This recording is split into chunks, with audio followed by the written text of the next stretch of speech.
Copyright disclaimer: under Section 107 of the Copyright Act 1976, allowance is made for fair use for purposes such as criticism, comment, news reporting, teaching, scholarship, and research. Fair use is a use permitted by copyright statute that might otherwise be infringing. Nonprofit, educational, or personal use tips the balance in favor of fair use. No copyright infringement intended. All rights belong to their respective owners.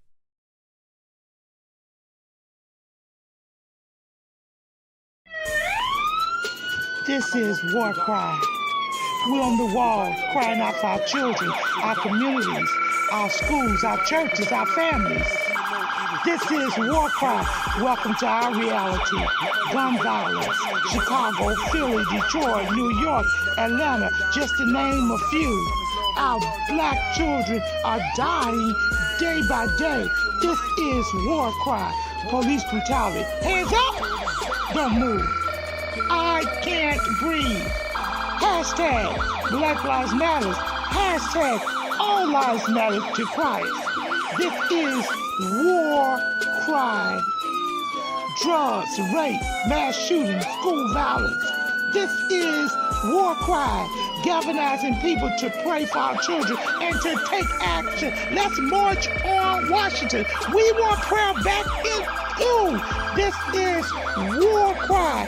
Candles, memorials in every corner in our neighborhood. Who died this weekend? Oh no, not Miss Martha's grandson. This is War Cry. He was only 16. His brother died last year. He was only 13. This is War Cry. We the people. We're the elected officials. This is War Cry. We need the church. Where's the church? Only on Sundays. Get to the streets, church. We need you out there. This is War Cry. Girl, be gone. Boy, be gone. Mothers crying. Fathers being locked up. Welcome to our reality. Identity crisis.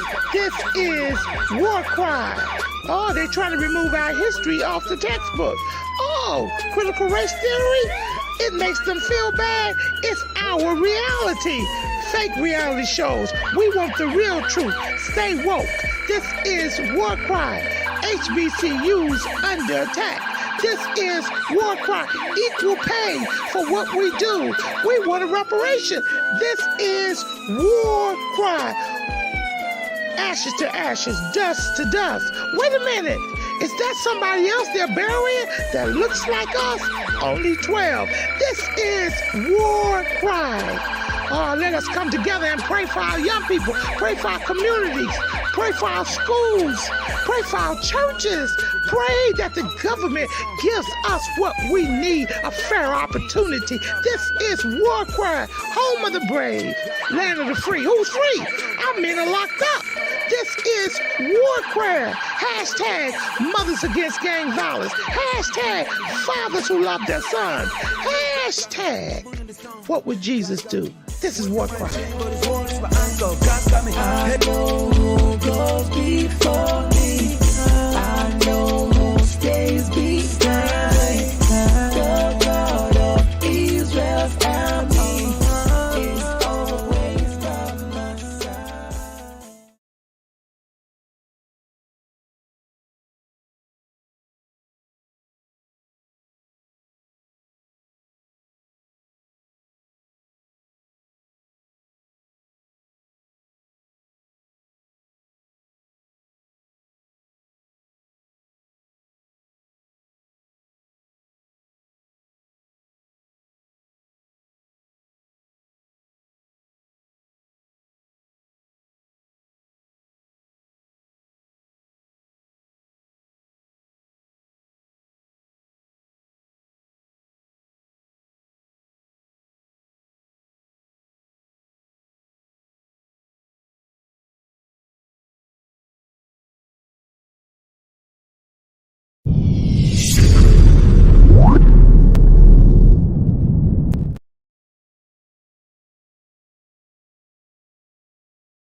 If you want to see these shows that are not politically correct, then guess what? You go and you look at the unreality shows. This is War Cry.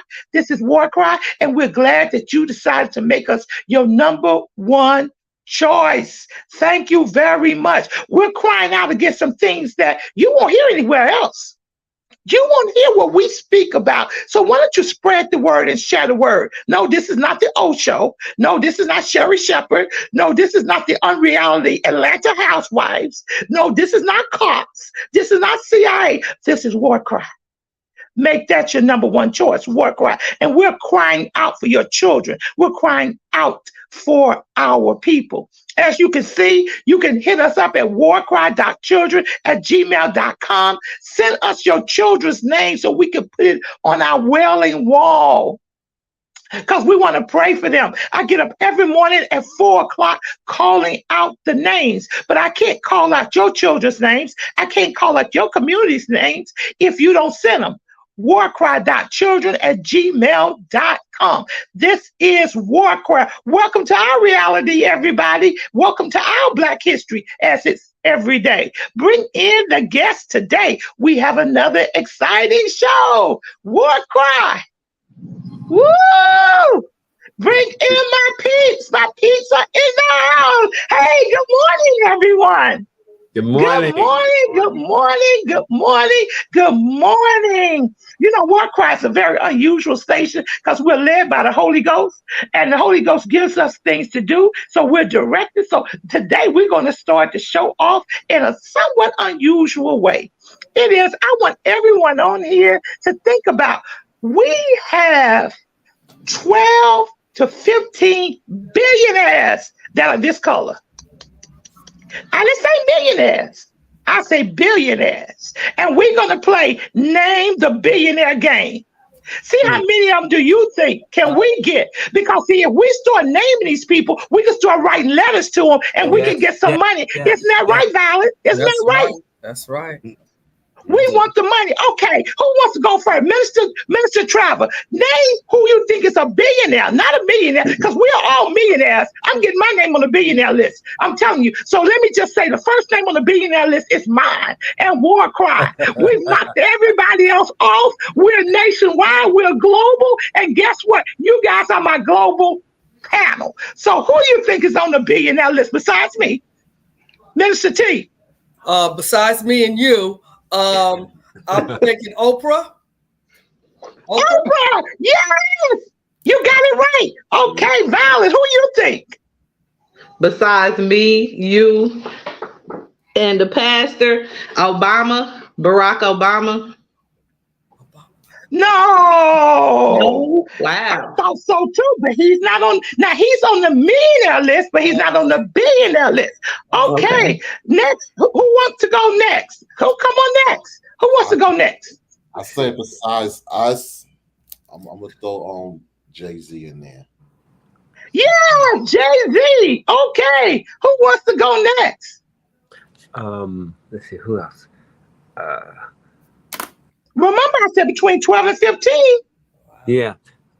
Who is the guy who did the mamas, the Black Mama, Angry Mama? What's the name Tyler of his? Perry. Yes, Tyler Perry. Yeah, Tyler Perry is on the list. So is Rihanna is on the list. Magic Johnson is on the list. Michael Jordan is on the list. Tiger Woods is on the list. LeBron James is on the list. David Shepard, who is the founder of Worldwide Technology, is on the list. And the first Black billionaire was a woman. Her name was Sheila Johnson, B.E.T. She beat Oprah on the list.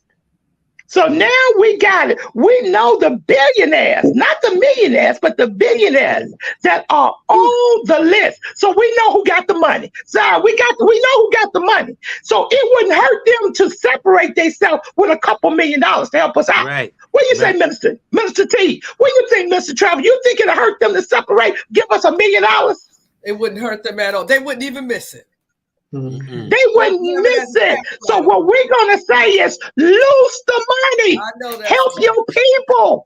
We need your help. Lose the money. Lose it now. You don't need that much to live. We got people living off of $25 a week, and you got billions of dollars. Hello. Lose the money. And it's a lot of millionaires also in Africa. So we lose the money. Lose it now. Because we got organizations that need your help. Rihanna, we got organizations that need your help. JC, matter of fact, Brooklyn Marcy Project need your help. Absolutely. We need your help. We got people dying on the streets. That if you could build a building that help the mayor put the homeless in it, first our peaks, before you do the immigrants, let's take our peaks off the street first. And then we can help everybody else. So this is War Cry. We got a great show. We got a great show. I want you guys just to go by and just take 2 minutes and introduce yourself, starting with you, Noble.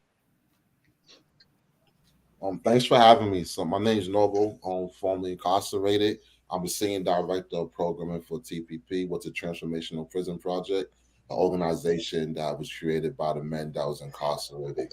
Now that I'm home, the goal is to continue doing the work within my community, turning places of harm into places of healing. Okay, going to you, Martin, Violet Martin. Good morning. My name is Violet Martin. I am a community leader with Metro Organization for Racial Equality here in Wyandotte County, Kansas. And also the sister of formerly incarcerated Brian Betts and Celeste McKinney. Okay. All right, going to you, Pastor, and then we're going to Dr. Eric. Pastor.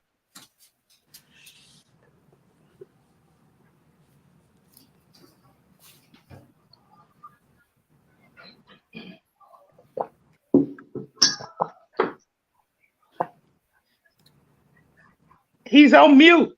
You got to come off mute, Pastor. That was my problem. Yeah.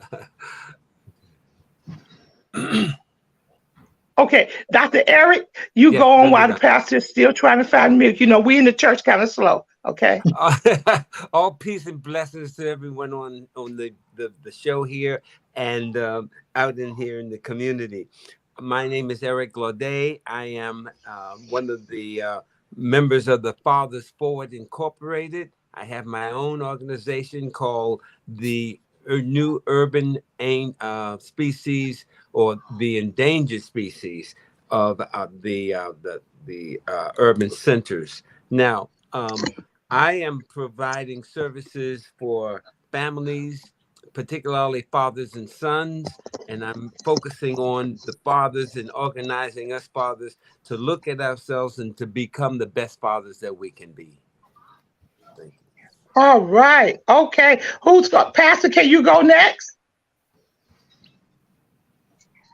You have to hit the volume. I mean, the unmute. Okay, Pastor. Okay. Now we got another exciting, dynamic show. Minister T, you go on. Yeah, well, I've been in education probably for about 30, 35 years. I've always been interested in our children, and not only in education, I'm also interested in the deaf population of our students that are deaf and hard of hearing. I've always been interested in moving our children forward, you know, getting SATs, getting ACTs, getting college applications so they can go, going into the urban communities who feel that they can't get that. These things that I'm concerned about, that our children are not moving forward the way that they should be moving forward. So that's been my concern with our children, not getting the proper education, not having the proper tools that they need to be successful in an academic setting. Okay, Pastor, are you ready? Hello, you hear me? Yes, go ahead, Pastor. Well, I must say I am a pastor, and since this is Black History Month, I want everyone to know that the first Black man that brought Pentecostalism in the United States was a man by Reverend Dr. I call him a doctor, William Seymour.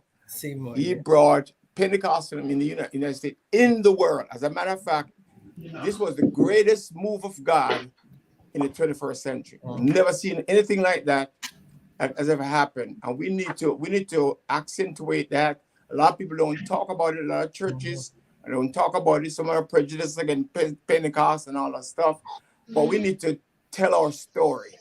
That's what we need to do. We need to tell our story. Don't allow them to tell your story, and we need to do it in the home. All of my kids know their history. As a matter of fact, one of them almost got kicked out of school because he corrected the teacher. You see, I made sure that, and I went there and went back to the school. And when I went to the school, she was acting like she knows everything. I said, ma'am, I look her straight in the face and says, you are dumb to our history. You don't know my history. You don't even know your history. And she said, oh, yes, you don't. Because if you know your history, you know your history is my history. So, all right. Okay, you can see we can get the church. We always have the church on. Always got to have the church on. Now, we want to focus on 3 words: restitution, reparation, restitution, reparation, and guess what? Can you hear restoring.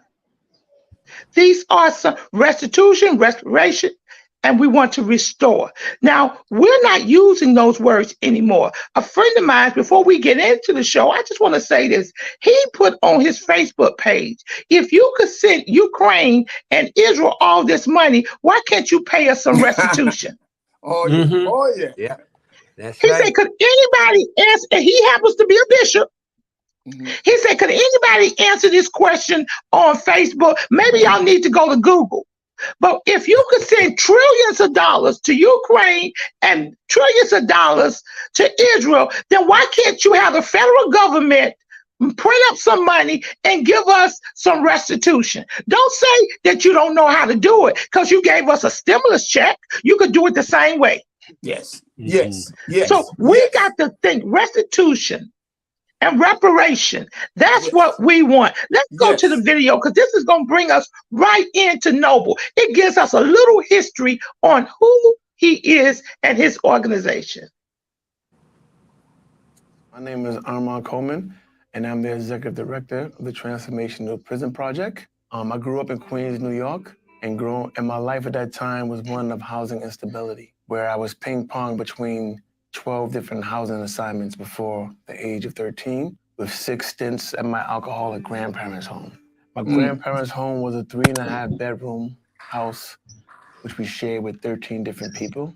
I shared a room with 4 of my uncles, and my room was where they stashed their drugs and stashed their guns. But I wanted to be like my uncles. Having no other role models or no other persons to be like, I actually eventually followed them into the street life. One thing my family always stressed was the importance of not snitching. You don't tell a family member, or anyone for that matter.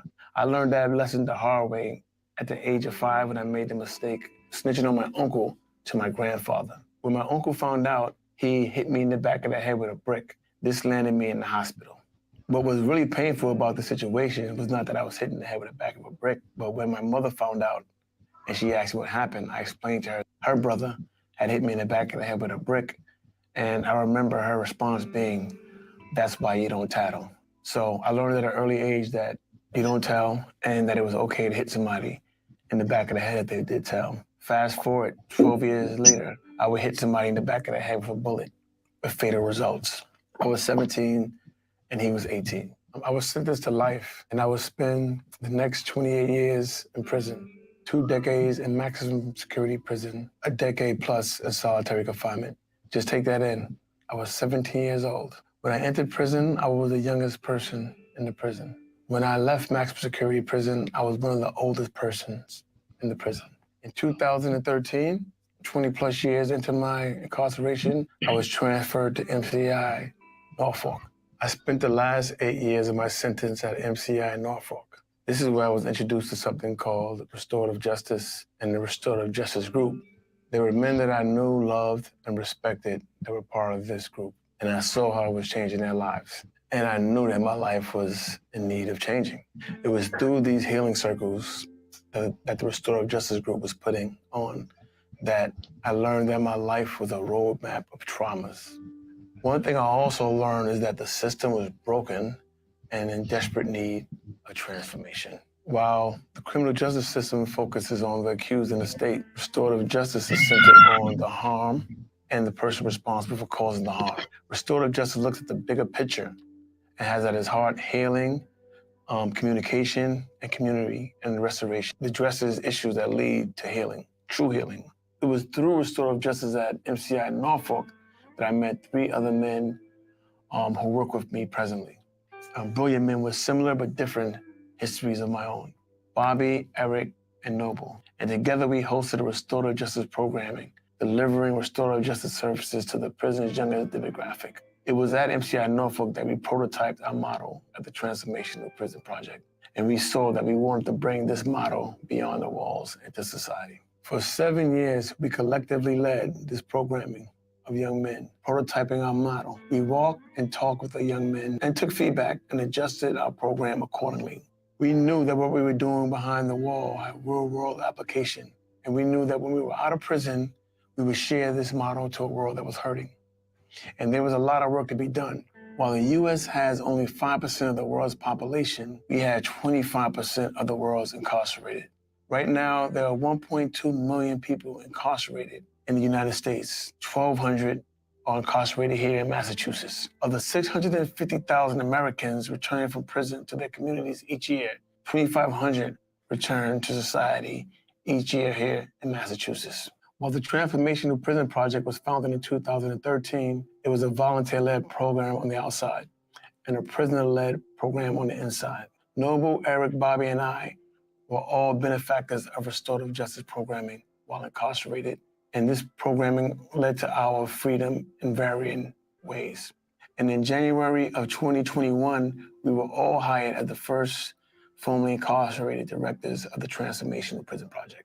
But we were hired at the height of the pandemic, and we were not allowed to go into prisons. So instead of giving up, we grew up, and we had to pivot, and we expanded our work. This is our model. While at the heart of TP works are prisoners and survivors of harm, with the pandemic, we expanded our work to include classrooms, courtrooms, and boardrooms, introducing the tools of restorative justice dialogue and restorative justice as a team-building leadership model. We do this by connecting to individual trauma in all the ways that it shows up, acknowledging the wrongs that individuals have committed and owning it, making amends with those who have been victimized, and making meaning of the problems, and also building human connection to help individuals continue to process and heal and thrive. This leads to a life in a world of empathy, accountability, compassion, and most importantly, healing. We do this in 3 ways.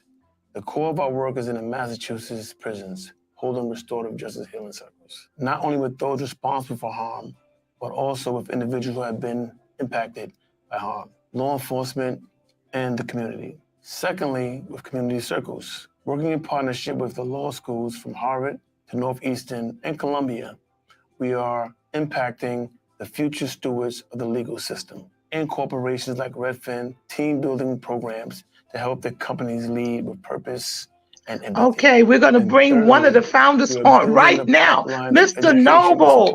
We're going to bring you on right now so you can help fill in the blanks. We want to.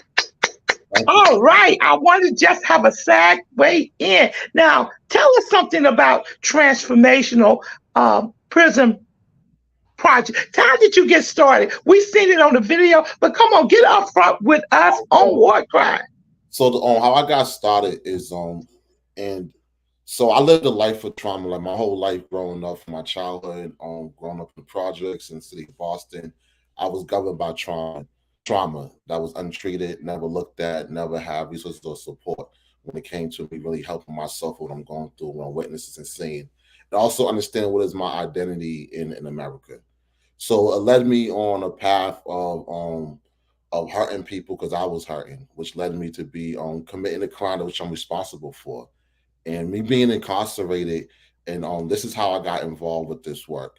The reason why I got involved with the work is because these men was running a program, but it's more of a program, it's more of a way of life, right? To be restorative is something you have to practice every single day. And it was the first time I was ever sat in a space with a bunch of men that reflect me, look just like me, and realizing that I found my voice for the first time. And to go Okay, back. let me come in. Let me come in for a minute. What does it mean to be restored? We know it's restorative justice, but break that down. What really does that mean to be restored? So to be restored for me for us is working on your healing, right? Because before I committed my first crime, was so many crimes committed against me first, and really understanding all the different nuance from slavery, the generational racism. That's a lot of trauma that really plays a lot on the psyche. And being in prison, that's modern day slavery. They had the ability to strip search me anytime they wanted to. They weaponized strip searching me as a tool to dehumanize me, right? So now I'm dealing with all these things. I'm in survival mode in America, in my neighborhood. Now I'm in prison in survival mode, dealing with racism. So really, I started to really hate myself. And to be restored, right, is to go back to the genesis of I don't believe no child is born evil, right? It's with the circumstances that we're under and the resources that we don't have put us in the path where we have to just do the best we could possibly do. So restoring for me is me just working through all my childhood trauma and working towards being a better person every single day and repairing the harms that I created. Right, I was a broken boy. Now, let me come in again with another question. Mhm. When was the first time, at what age was the first time that you committed a crime? I will say I was probably like 14. And so, but just 14. I just bring you to that. I grew up in a very abusive household. With my stepfather beating me, my mother. It was very abusive. So my biggest dream was to grow older and get bigger to fight back. And that's the day I had the courage and I mustered the courage to fight back was the day that I attacked my stepfather. And that's was the first time I was introduced, like my first crime. Because let me just say something. A lot of our young Black men are in the same position that you were in. And I thank God that you're not in that.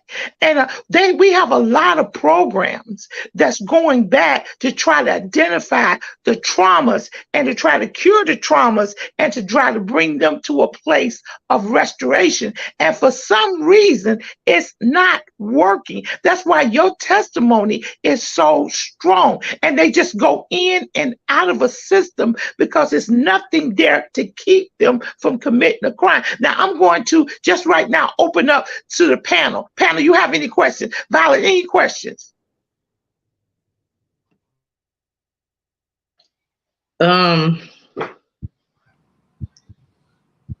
What are some of the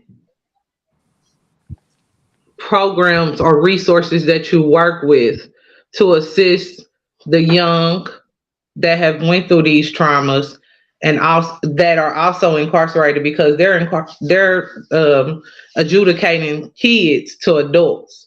So what programs do you have for those young people, young men that have been put in that situation? So we have an 8-week reading group, and we also do training on teaching people about restorative justice. And the 8-week reading group is off the book of Teens Who Hurt, and it deals with childhood trauma. And what makes it effective is this: I had no social worker or mental health person ever reflect me, never look like me, don't understand where I'm coming from, never spent the day in the neighborhood. What make this efficient is because Amon, he's the executive director, right? He is someone that reflects me. He is someone that understands what I've been through and what I'm going through. And that's what makes, because right now we're in the juvenile facility and we're going, the same facility I was locked up in as a juvenile, is the same facilities that we go in today and work with the youth. And the one thing the youth always say is like, you look just like me. And I've been through exactly what they've been through, what they're going through. So it's really that component of trust, right? We have, America has a history of mistrust. And so how do you connect that gap? So we're basically the ones that help create that bridge. We create relationships with other organizations, the people in the community that we feel to have the integrity and trustworthy, and then we bring them to our population to further aid and assist us. Really, it's the building the trust and repairing the harm that was created by these systems, and that's why they're not trusted at all. Okay. Now, Very question: good. Question. do you have therapists and social workers to Yes. assist them when they come out of facilities? So we call them wellness guides. Because as we know, therapists, mental health is triggering, right? Because all they do is create harm. So our wellness guides, which some of them are licensed, they are trained by us through restorative justice practices.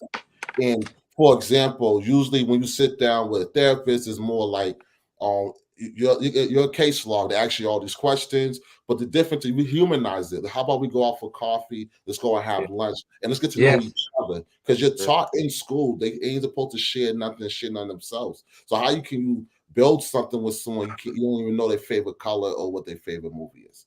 So we have our own wellness guys that have been trained by TPP that are doing a fantastic job, and the goal is to bring more and to train more, right? To really help them go through their own trauma as well, because all these different job titles they have, they are creating harm and they're also going through harm themselves. So the first thing they have to do is do the self work first before we can all come to the table and move forward.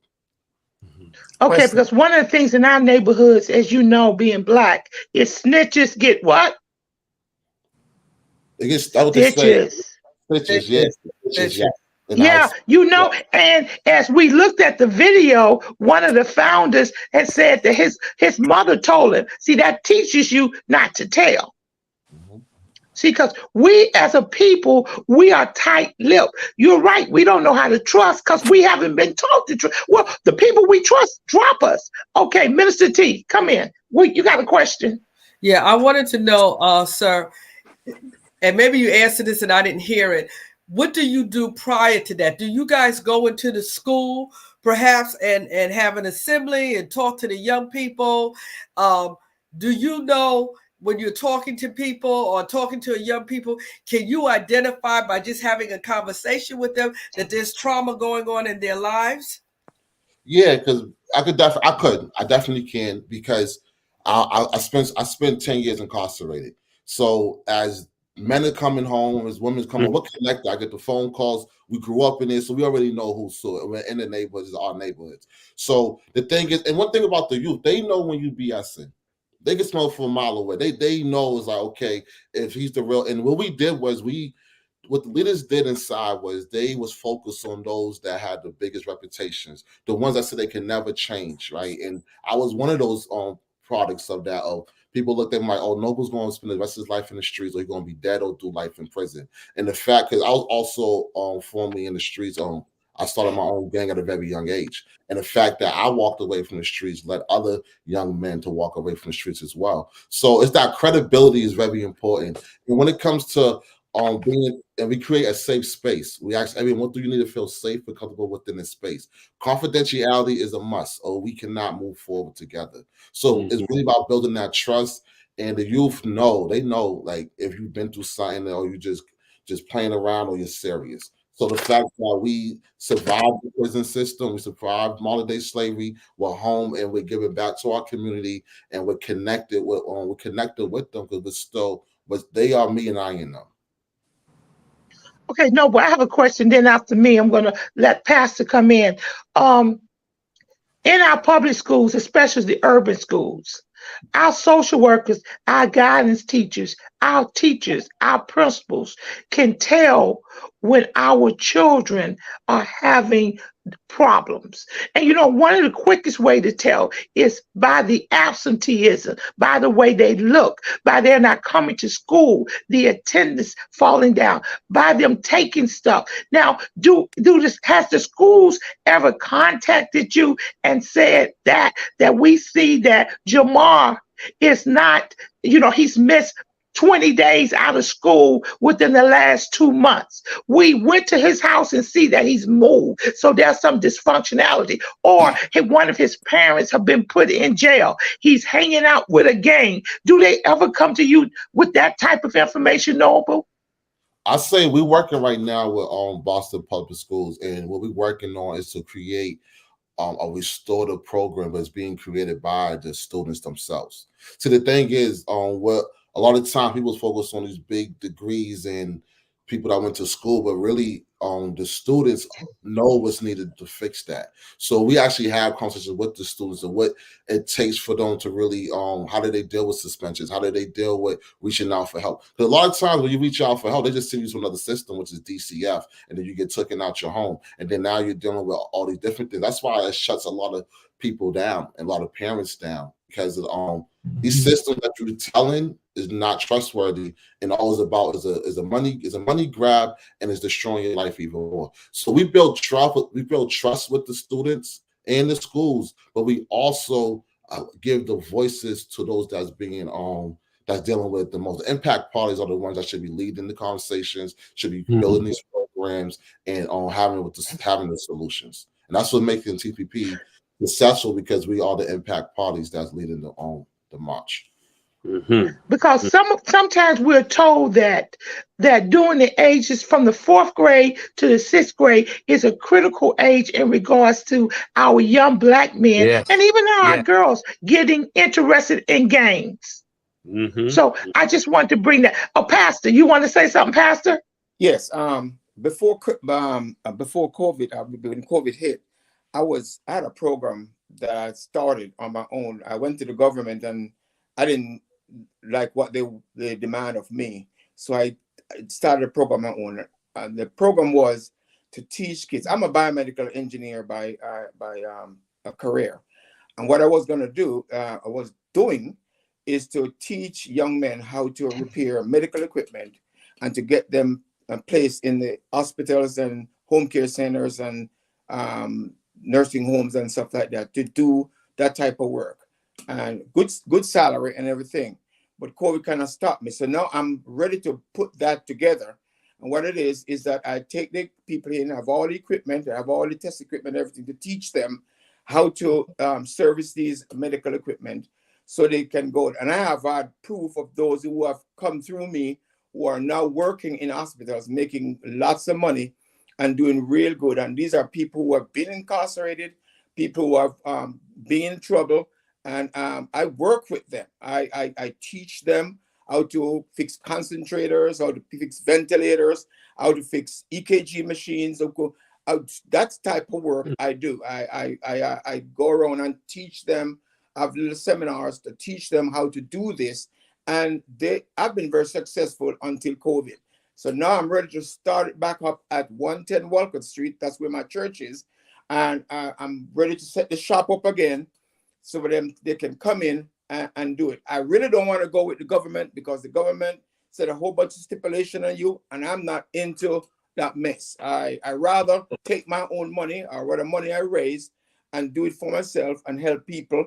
And I have a list of guys who is now working in the system, who is doing great, making good money. I have a good family.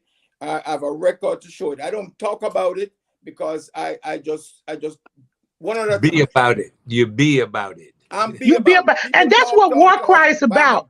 I have a large area. That's what War Cry is about, connecting people together to bring about a change. That's what we are about. No, but you heard his program.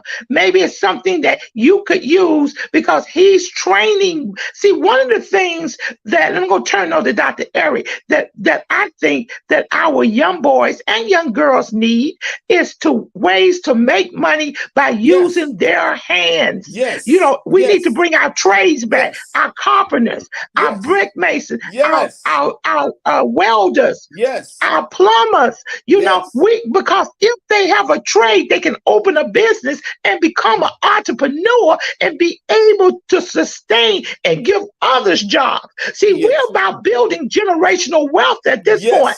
Now, this is not taken away from the Black colleges or for all our lawyers, doctors, and Indian chiefs. I salute you. But our kids that have been incarcerated, our kids that's coming out, need to learn how to work with their minds. They had their hands on the weapons. Now we need to put them on the welding torches.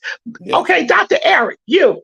I am so impressed with both you, Reverend Gray, and especially you, Noble, and your partners. I do have questions, and I do have some suggestions. And and I would like to be a part of this program, so I need a little bit more information. However, recidivism. We had someone here last week talking about what the recidivism issues are, and when people are coming out of prisons, there is really no one to receive them. In my doctoral program, we had a few people who were working with the prisons and how to get people prepared to come out because they're not ready. Do you all have any kind of program or situation where you actually receive these brothers who come out of the program or out of prison or who are released, and what we have set up for them? Because they definitely need the help of the education and a cell phone. Amen. So I say, we've been working towards that. So our social workers, our wellness guides, as we raise more money, be able to hire more and train more. So we're doing it on a small level of as far as them going in there, working with people, going to their parole hearings, and helping them transition when they come home. The biggest component is that they need us. They need the ones that have been formerly incarcerated. Right?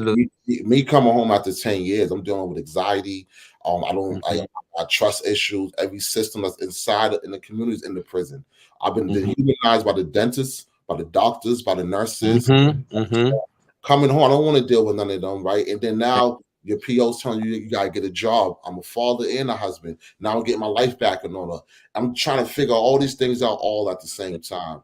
You know, so it's like you need people that's trained. That but also you need people that have lived experience, because I get the phone calls by the men and women 2, 3, 4 o'clock in the morning, and what makes our stuff unique is that our wellness guys is on call 24/7, right?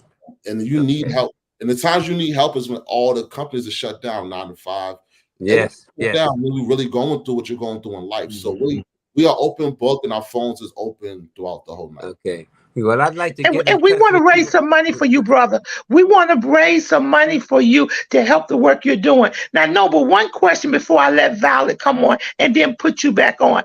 Did they give you any mental health treatment when you was locked up? Because being in jail really messes with your psyche. Yes, it does. Did you see a mental health specialist? How is that in jail? So when I went to mental health for the first time, it was a young white woman. I was probably older than her, and I explained to her probably between the age of 8 to 10 years old. Me and my mother witnessed a person get murdered right in front of us, and we never got no help with services. And she said, "I'm fine, nothing wrong with me," and she gave me a puzzle to do, and I never went back ever again. Jesus. Okay, I wanted to get that out. Valerie, do you have any question before I turn it back over to Noble to finish? Tell us something. Valerie, let me know, did your brother get any mental health issues when he was in jail? Or did he get any services when he came out? Brian did 25 and a half years.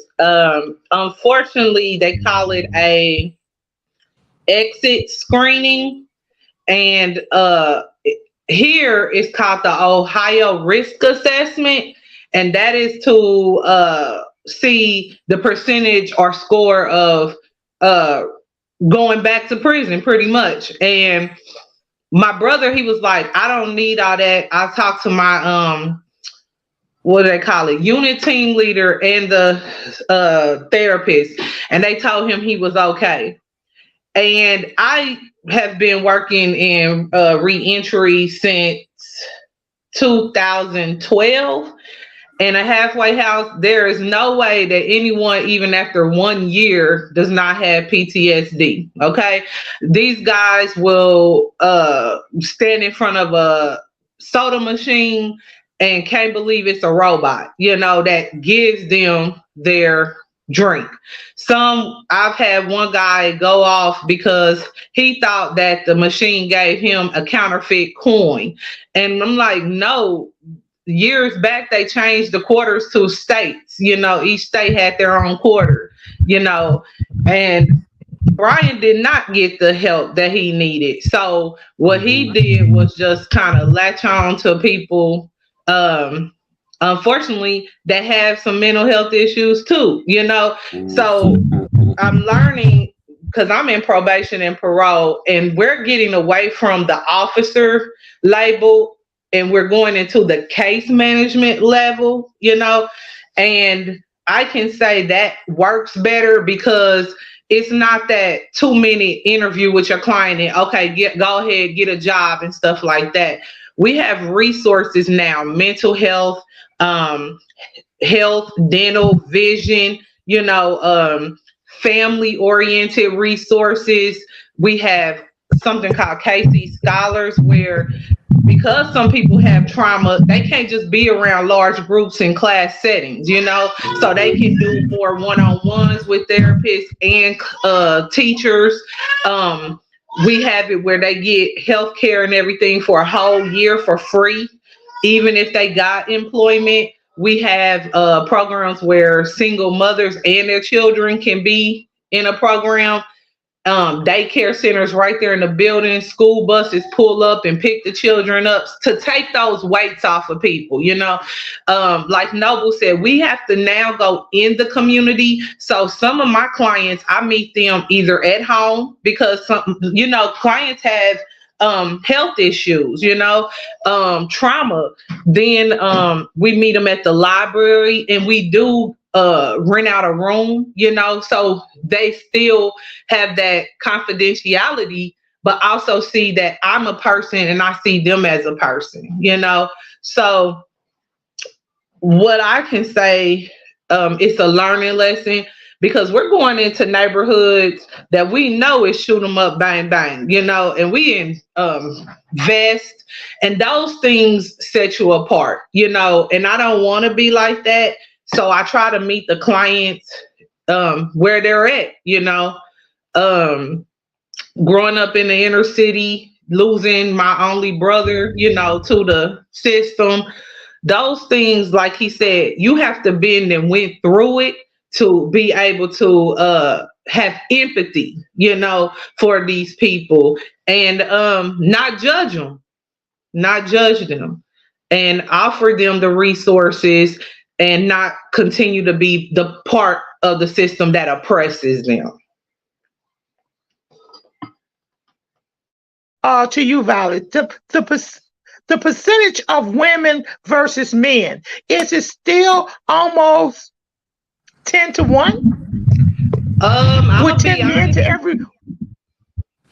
I'm gonna be honest with you. Our women population is rising. Because a lot of the sad part is the man who is the head and the responsible person that's supposed to be there. They're not men, they're males, they're boys still, because they have, went through so much trauma. They don't know how to take their position in a healthy way. Okay. Mm-hmm. So, unfortunately, again, that is the destruction of the family. And it's heartbreaking to see. I've been married going on 10 years, and I can see the impact that it did even for me, because I grew up in a single household with a working mama, and she was going to school, I see it as a true blessing, that I have broken that generational curse, and my sons and my daughters, to see the joy that when their daddy comes home, that even feeds my soul. That even helps keep me at peace, and to know my home is, God is here, and unfortunately, when you have so much trauma and you don't have an outlet or someone that you can attach to show you that love, you're going to continue that cycle. And like Noble said, when I go into the office, them people know if I'm full of BS, so if I say I'm going to do something, I got to stand on that, and sometimes you look on and you like, man, how can I even help these people, because I'm pouring a lot of me out, so you have to go back home and, work your brain and talk to God and talk to your spouse, somebody that can help you through.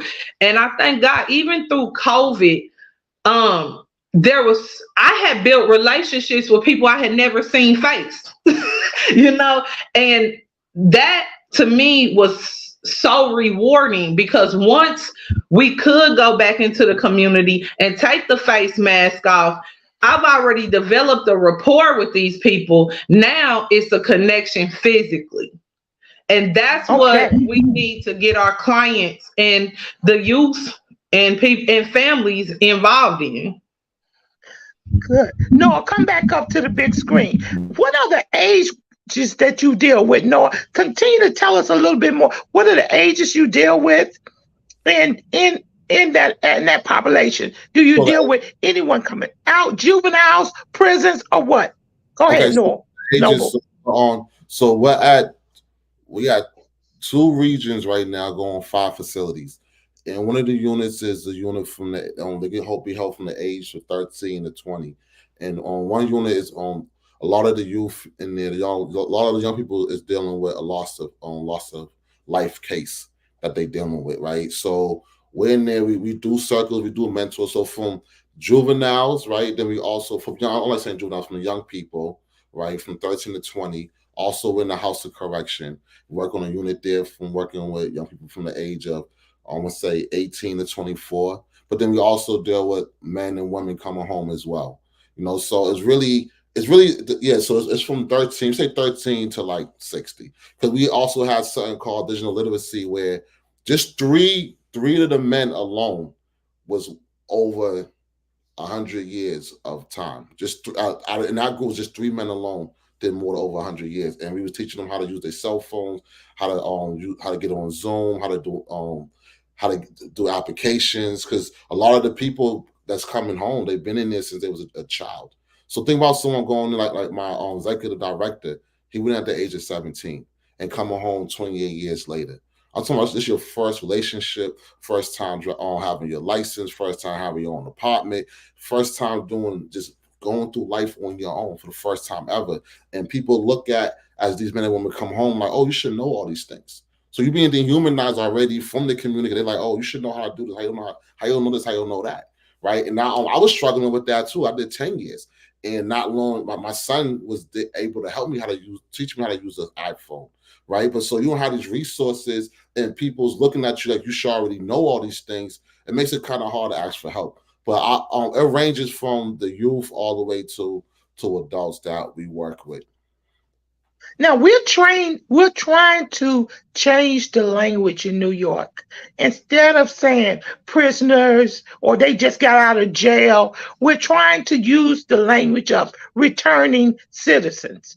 Now, I don't know if that's a better language, but it sounds a lot better than he just got out of jail or he was in prison or so we're trying to make it a little bit more user friendly. And we have this thing also called block the box, where when they go and apply for a job, that the person can't ask them right there if they've ever been in jail. Now, what they can do is they can still run a background check on them, but it's been people who have had skills that once they check that box, they don't get no farther than that. So they try to do that to help the returning citizens back. Do you know anything about those things that's trying to be given as a help tool, Noble? That's what we do at TPP. Our goal really is to grow and scale. And I knew I was going to get the job. I wanted to take care of my family the way I need to. And we didn't know that this work was going to turn to be this big. We just knew that we was going to come home and bring healing to our community. That's all we knew, and it ended up turning into everything we're doing today. So we want to be able to be that landing path for people do come home to get them benefits and get them a good job. We don't have to work about 3 or 4 or 5 jobs. And I say on word. Now let me ask a question. In Boston, do you still have, if a person fills an application, that they ask, "Have you ever been incarcerated before?" I don't think so. I think that law's passed out here too. At the same time, you have Google. To me, it's just another thing that they just changed the name, because on the real reality is, even if they don't have it on there, all they gotta do is Google my name, and a lot of times that's where their background checks come from, anywhere just from Googling. I just want to say one quick thing, like words are very powerful. So we do say responsible party. We don't say convict or anything like that. And we also do, some people say returning citizen. I like to use returning community member. The reason why I use an I statement is because I consider myself a citizen when I'm able to exhaust every amendment in the Constitution. Until then, I consider myself a returning community member, because words are powerful, and I would love to be Yes. a citizen one day, right? But it comes back from me getting all my rights back and so forth. Now, rights back. Are we also speaking about that that when people commit felonies, that they can't even get a student loan or a government loan? I want to be able to utilize every amendment, right? Like every other citizen has the ability to do. Yes. Now, when you what did you say, Noble? I said I also pay a lot of taxes too. Yeah, we pay a lot of taxes. Now, we had a person on last week, Mr. Glenn Simmons from Oklahoma. He had been in jail for 48 years, got exonerated, came out, and guess what? The state of Oklahoma didn't give him anything. Now, when you get out of jail there in Boston, what does the Boston do for its returning citizens? That's the reason why TPP is now creating the reentry component. When I came home, some people come into the prisons and said, we're going to help you do this, that, and the third. When I came home, it was a myth. It didn't exist. And if they do, it's not enough room for everybody. Listen, that's why we're doing what we're doing today, because of what they say is there. It's really not there. And it's really about who you know. You know, it's about who you know to get any resources. It's not like, so that's the big thing. So what we're doing, we're creating that as as they say, building the plane while we're flying it. That's what we're doing, and we've been a lot of support behind it. We're going to continue doing it. Okay, now tell me this. What happens if a man or a woman have children and they have never been a parent? How do you work to help a man develop? Because he's been incarcerated a long period of time. He doesn't know how to share. Maybe he still cares, but because of the trauma he went through, now you've got to marry him up with his family. You've got to marry him up with his environment or his community. You've got to marry him up with getting a job. What do you do? We the first step is working through their trauma. That's the first step, really. Honestly, you can have the best job, you can have all the money in the world, you can have all the support. You're still dealing with everything you're dealing with in the psyche. It really don't. It's like you're building the sand on foundation or sand. So justice is rooted in dealing with your trauma. So every man and woman that come home, we work on themselves first. Right. My mother's always say to me, "Man, you gotta do you. I'm like, how am I gonna do me? What about JJ?" And she's like, "No, once you're situated, your son's gonna be fine." And so I had to have those conversations. I'm that young man. I was incarcerated as a juvenile when my son was first born. My son's 19. I'm 36 years old today. Right. So I also had to raise my son through phone calls and letters. And coming home, my son was actually in repping the same neighborhood that I is one of the founders of at that time. I had to transition him out of the streets. I had to rebuild a relationship with him, and I had to do it with patience and understanding that, you know what, the trauma, I went through trauma, so I know he's dealing with trauma. I left him out there in the community by himself to fend for himself. So me and him have to continue working on building our relationship. Sometimes parents, old school was like, I'm the father, you the child, the places. Nah, we got to start having these conversations with our children. What do they need, and how can we make this a safe environment for all of us? And them also having to say so on how we move forward together. Now, for those listeners who have taken this old attitude that my son got in trouble, my daughter got in trouble, and I'm going to leave them there. I'm not going to visit them. They did it. They do the crime. They do the time. What would you say to those listeners? I say, all it do is harmful. It is extremely harmful, because I want you to really think like they have full control over our minds and our bodies. And if you look at the science of youthful brain development, right? As a parent, we're supposed to be there and nurture our children all the way through. And if my son do something, I know I play a part because I am part of that being a role model. I do play a part on what school he goes to. I do play a part on what community that he's going to be in. Like, do I got him in sports or not? I can't make excuses on I have to work all these different jobs and I'll be an absent family, because it takes all of us together to be successful and to be healthy. Leaving your child, it creates so much trauma, so much animosity, and it's dehumanizing, right? To leave your child, your baby, not your grown person, your baby, to fend for themselves. I'm already been fending for Now myself in life, right? And this is the outcome of me doing all this time in prison. Now, because you went there, and there have been people who never got a visit, never got a letter, never got any help, which made them mad. Is that true? Oh yes, it is. It is true, because you have to, when you're in prison, you gotta pay for your food. You gotta pay for letters, for phone calls. It's not like everything's handed to you. You get two soaps. I mean, you get two toilet papers a week. Two toilet papers a week you get from the COs will give you. If you want more, you gotta pay for that. So having no support at the lowest of your life, and then coming home to everyone, oh yeah, I'm here to help you. Like, I don't want to listen to that. I'm not going to listen to it. And one thing I want to say is that when I was doing wrong, or when I was up and I was hustling, everyone was around, people wanted money, they wanted this. But as soon as things hit the fan, everyone just disappeared. Right. So it's like it should be both. Support should be on both ends. Just because you support a person don't mean you can't still hold them accountable. Restore the justice, when it comes to accountability, it's about repairing that harm.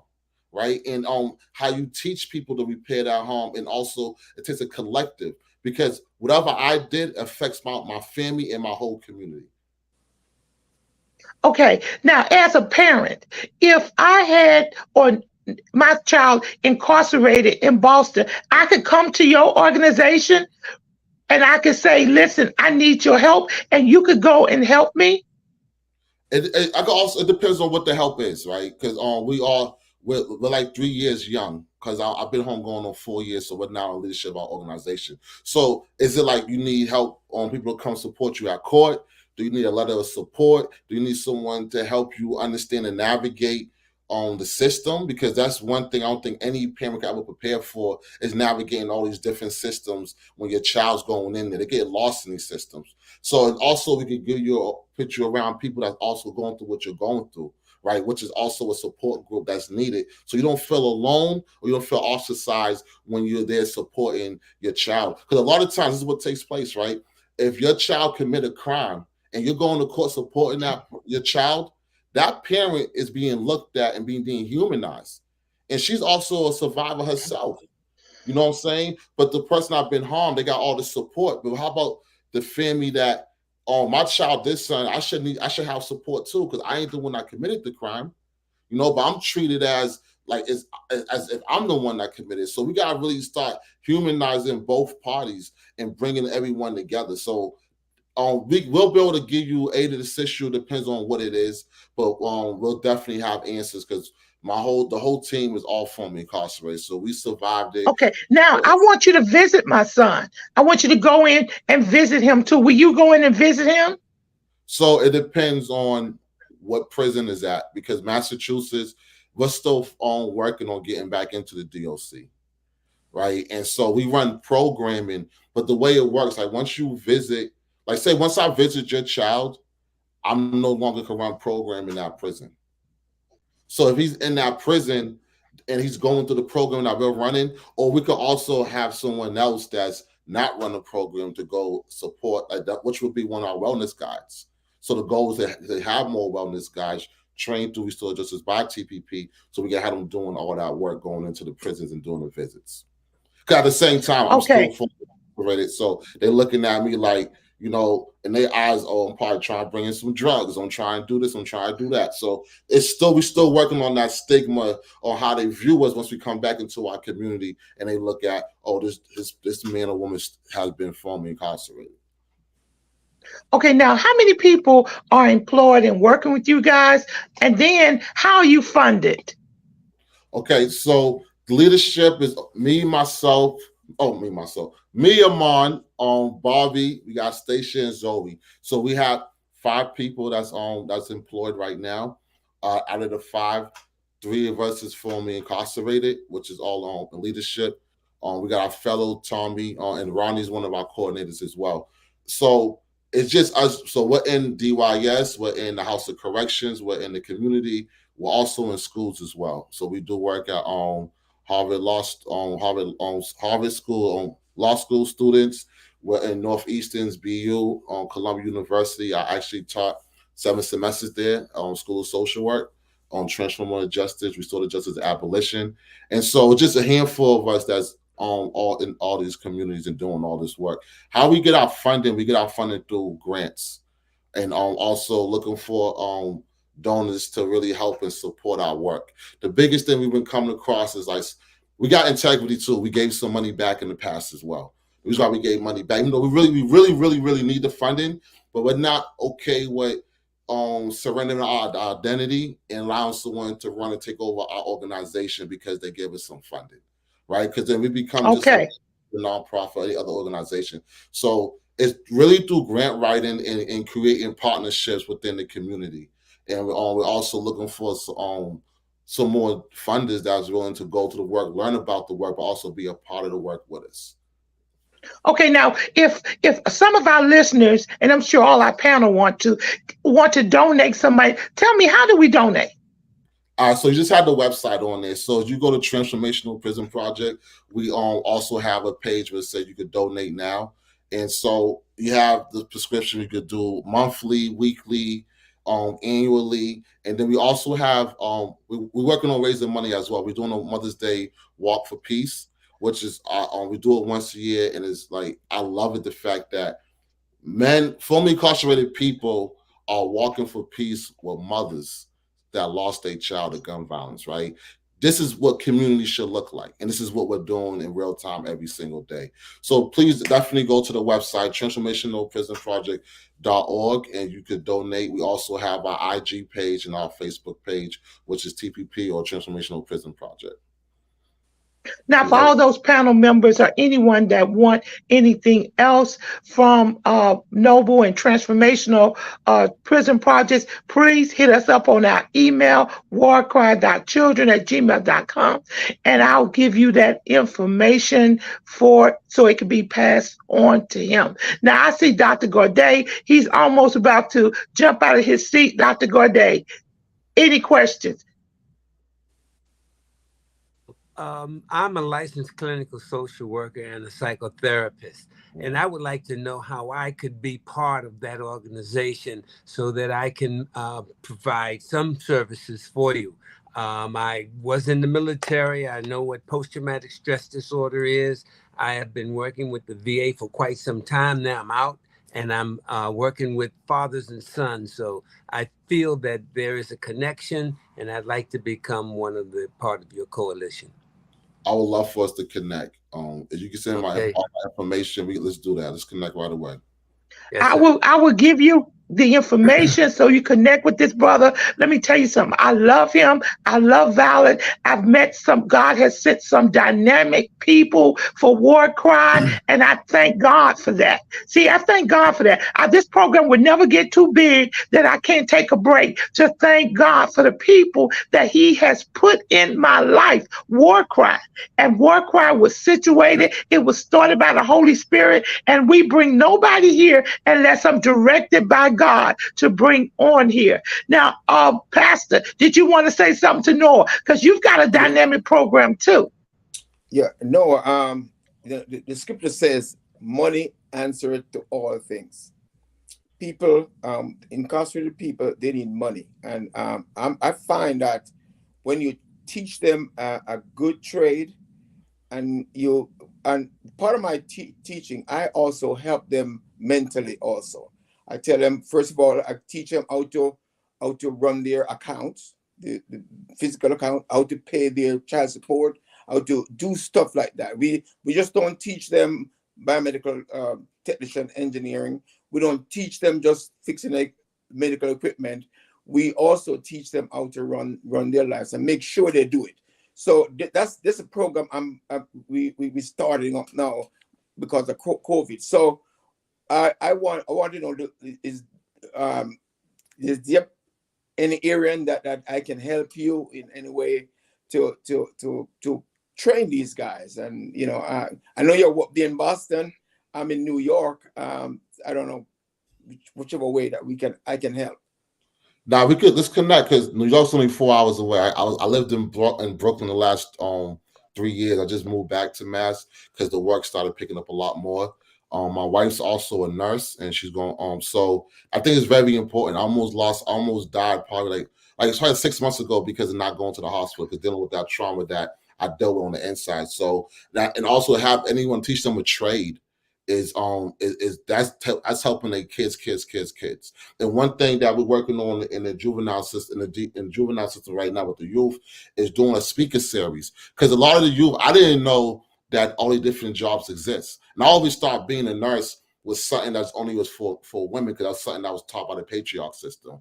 And my wife make mad money, so I'm like, I should have been a nurse. But a lot of these men none of these youth don't know the things that they could actually do with their hands, or different careers that will really aid in the system and in life. They think it might just be whatever they've seen, like on TV or football, basketball, hip hop. You know what I'm saying? But we need to expose them to all these different things, and that'll definitely be helpful, because I also have resources out there in my resource justice community in New York as well. Because this is our reality. People don't want to deal with our reality. We thank God for all our success stories, but we got to deal with the urban problems that we are facing as well. No child left behind. It can no longer be the attitude, I have mine, you get yours, because it's like the haves versus the have-nots. Now, we can see the ratio of people going into the institutional systems. They're taking our Black men away from our Black women, and they're not having any choices. See, they're building more prisons, but they're not building schools. We think about the pipeline from school to prison, and we're dealing with something. We've got to get our hands dirty. We've got to get our hands dirty. We got to take off our nails and get our hands into the dirt, period. We spend more on Valentine's Day than we do on helping people. We'll go out and buy all this stuff, and it's only making the white system richer. Do you buy from just Black flower owners or Black candy distributors? No, we don't. We've got to think about circling our money back into organizations that are producing. Mr. Travel, 1 minute, come in. Would you have a question or a comment? I have a comment. The comment is that we have to continuously put our nose to the grindstone. We cannot continue to act like things do not exist and say, oh well, but what you gonna do about it? See, it's oh well, but what are we going to do about it? And that's what, as a Black community, we need to stop doing. We need to stop saying, well, as long as my child is taken care of, as long as my grand is taken care of, as long as uncle's taken care of, I'm not worried about it. Wrong attitude. We have to be concerned. That's the wrong attitude, because the Jews have a thing they say, that if one child that's born could be the savior of the world. So they treat every child special. We talk about the bad kids versus the good kids. All of them are our children.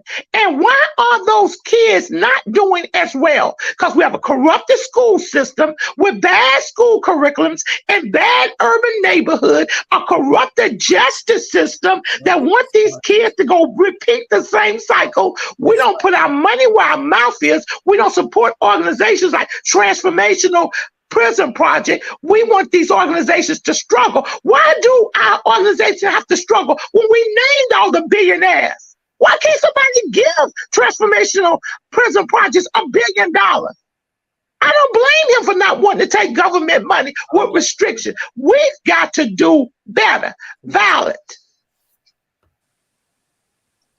I would say that I commend Noble and his fellow guys. I can tell you a situation that happened to me. I just recently had a meeting with the first woman appointed to the United States Attorney in Kansas. And this woman when she was asked how did she feel knowing that she was the first woman appointed, she looked across the table and said, I don't want to act like it's not a big deal because it's a big deal. But to me, I was raised with women that were in power positions. And this was a white woman. And I have said this for the last 5 years.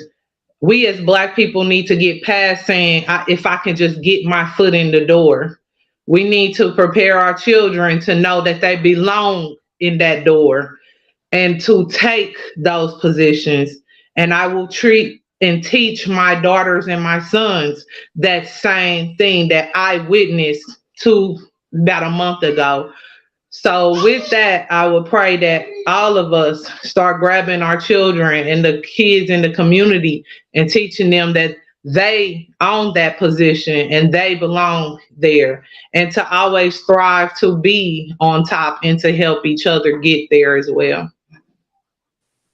Now, before we turn it back over to Noble, War Cry has we're going to have a slam poem contest. That's what you see up there. We want our kids to express themselves. The award is $100, but it's so much more.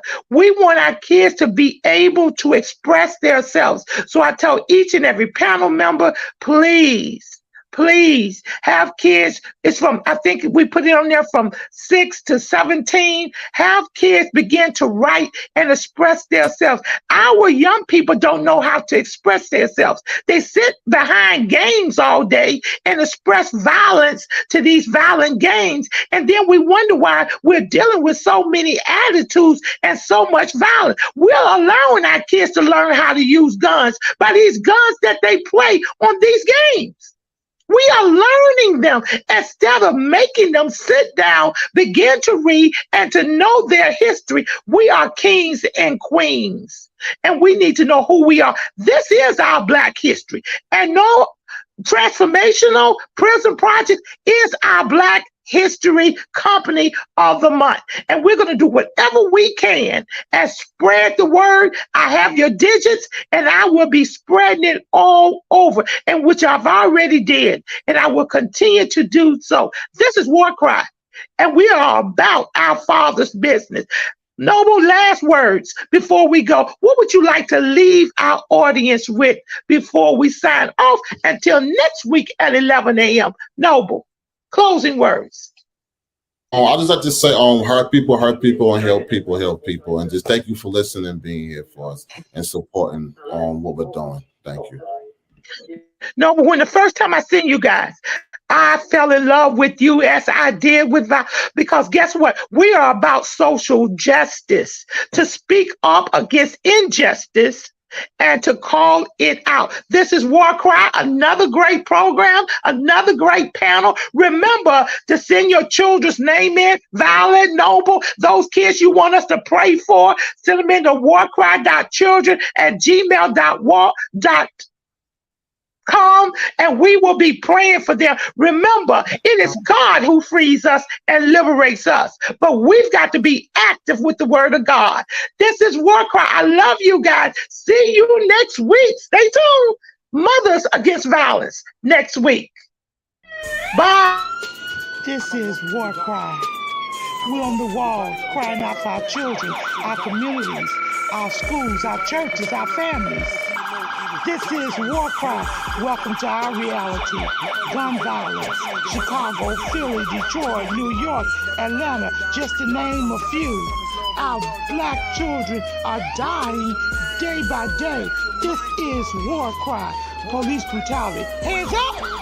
Don't move. I can't breathe. Hashtag Black Lives Matter. Hashtag All Lives Matter to Christ. This is War Cry. Drugs, rape, mass shooting, school violence. This is War Cry, galvanizing people to pray for our children and to take action. Let's march on Washington. We want prayer back in you. This is War Cry.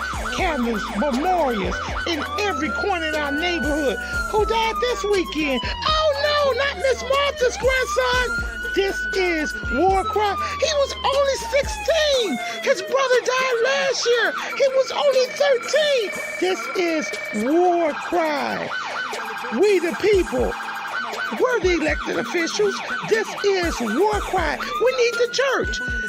Where's the church? Only on Sundays. Get to the streets, church. We need you out there.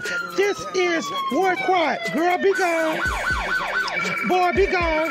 Mothers crying. Fathers being locked up. Welcome to our reality. Identity crisis. This is war cry. Oh, they're trying to remove our history off the textbook. Oh, critical race theory? It makes them feel bad. It's our reality. Fake reality shows. We want the real truth. Stay woke. This is war cry. HBCUs under attack. This is war cry. Equal pay for what we do. We want a reparation. This is war cry. Ashes to ashes, dust to dust. Wait a minute. Is that somebody else they're burying that looks like us? Only 12.